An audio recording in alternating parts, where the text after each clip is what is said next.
sort of no one's going to be perfect.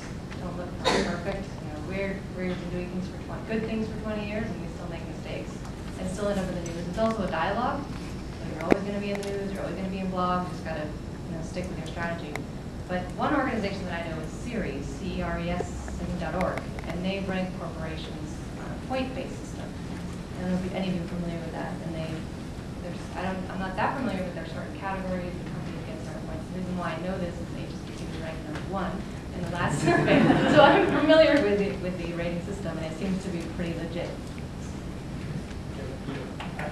I would just add, it is a great question, and it's truly overwhelming in a world where if you flip the channels, British Petroleum and DuPont Chemical are clearly the greenest companies in the world, and Exxon.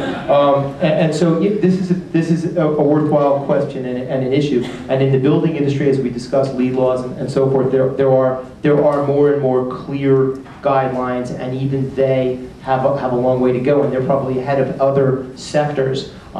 The EDC, the NYEDC, Economic Development Corporation in New York, has undertaken a green mapping project. Of course, they outsourced it to Boston Consulting Group, but that's another conversation. And supposedly it'll come out, their report, in October, and they have about 8 identified sectors, each one of which has this, in fact, challenge: sorting out, working with government and within private industry, standards and regulations that you can go by. And so this is an evolving thing, and I would argue and suggest to you MBA folks that to the extent that the standards and regulations don't exist yet in whatever sector interests you, transparency is key. So if you're enormously transparent about your value decision and the regulations that you're internally deploying, you being a company, I think that that's a good way to mitigate the lack of regulation in industry. When we built a green restaurant, we told our customers this is what we think is green. We're still not sure.